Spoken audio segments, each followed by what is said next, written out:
पीपलपुर गांव हरियाली और सादगी से भरा एक शांत गांव था। यहाँ के लोग मेहनतकश थे और ईमानदारी से जीते थे। इस गांव में एक गरीब लकड़हारा रहता था जिनका नाम भोलू था। उसकी छोटी सी झोपड़ी गांव के कोने में एक पुराने पीपल के पेड़ के पास थी। भोलू का जीवन कठिनाइयों से भरा था, लेकिन वह मेहनत से पीछे नहीं हटता था। उसकी पत्नी माया और बेटी मुन्नी ही उसका संसार था। माया एक समझदार और सहनशील स्त्री थी जो हर हाल में परिवार को संभाले रहती थी।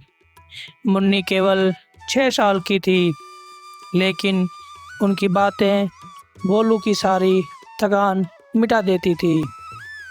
एक सुबह की बात है।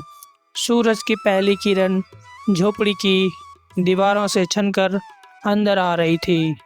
माया चूल्हे पर रोटी सेक रही थी और भोलू लकड़ी की गठरी बांधने की तैयारी कर रहा था। भोलू, आज थोड़ा जल्दी लौट आना, माया ने कहा। घर में आटा बहुत कम है।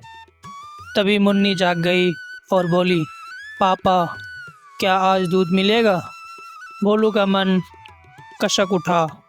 घर में दूध तो कई दिनों से नहीं आया, लेकिन वो मुस्कुरा कर बोला, हाँ बेटा, आज पापा लाएंगे तेरे लिए दूध। उसने गठरी उठाई और जंगल की ओर चल पड़ा। भोलू रोज की तरह जंगल की ओर बढ़ रहा था। पीपलपुर से जंगल लगभग 3 कोस दूर था।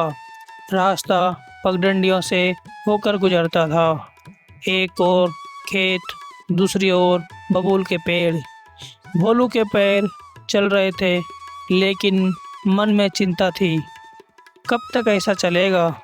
मेहनत करता हूँ, फिर भी 2 वक्त की रोटी मुश्किल से जुटती है। जैसे ही वो काली पहाड़ी के पास पहुंचा, उसने चारों ओर देखा। यह जंगल बाकी जंगलों से घना और कुछ रहस्यमयी था। गांव में कहा जाता था कि वहाँ किसी साधु बाबा की आत्मा भटकती है, लेकिन भोलू को इन बातों पर यकीन नहीं था। वह पेड़ के नीचे अपना बोरा रखा और कुल्हाड़ी उठाकर लकड़ी काटने लगा। का समय था। भोलू पेड़ काट रहा था कि तभी एक ठंडी हवा चली और कुछ शांत शांत हो गया। भोलू, किसी की आवाज़ आई। भोलू चौंक गया और इधर उधर देखने लगा। सामने एक पत्थर पर सफ़ेद दाढ़ी वाला एक बाबा बैठे थे। उनके कपड़े सफ़ेद थे और चेहरा तेज से धमक रहा था। बाबा जी, आप कौन हैं? भोलू ने पूछा।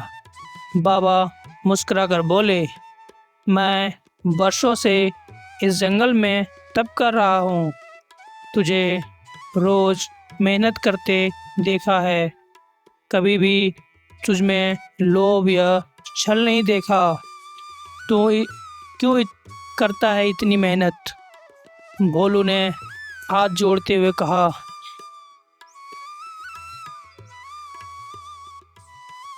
बाबा जी, मैं गरीब जरूर हूँ, लेकिन मेहनत से डरता नहीं।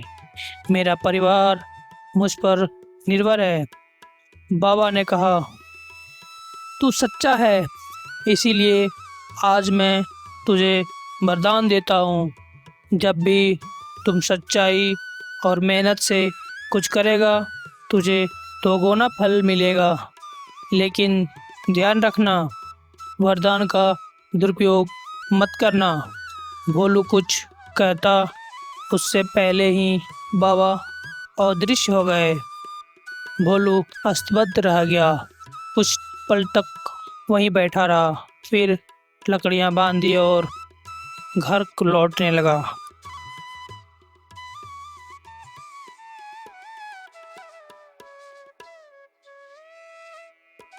और सीधा बाजार पहुंचा। उसने लकड़ियां रामू दुकानदार को दे दी। रामू ने लकड़ियां देखकर कहा, आज की लकड़ियां तो बहुत अच्छी है, आज मैं तुझे 20 रुपए दूंगा। भोलू चौंक गया। 20? हर दिन तो 10 ही मिलते हैं। रामू ने कहा, पता नहीं क्यों आज लग रहा है तुझे ज़्यादा देना चाहिए। भोलू के चेहरे पे हल्की सी मुस्कान फैल गई। उसने बाबा की बात याद आई, 2 गुना फल मिलेगा। वह दौड़ता हुआ दूध, गुड़ और थोड़ा आटा लेकर घर पहुंचा। माया और मुन्नी हैरान रह गई। इतना सब माया ने पूछा। भोलू ने कुछ नहीं कहा, बस मुस्कुराया और बोला, शायद भगवान ने हमारी सुन ली है। सच्चाई का पहला इनाम। रात को पहली बार घर में भरपेट खाना बना। माया ने गरम रोटियां और गुड़ परोसा। मुन्नी दूध पीकर हंसने लगी। भोलू बाहर आंगन में बैठकर आकाश की ओर देखने लगा। तारे चमक रहे थे, जैसे कोई उम्मीद जगी हो।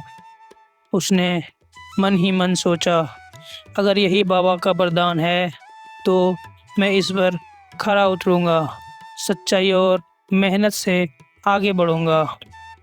अगर ये कहानी आपको भावुक, प्रेरणादायक या सच्ची लगी हो तो कृपया लाइक करें, शेयर करें और चैनल को सब्सक्राइब करें।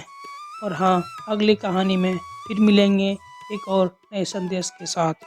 Thank you.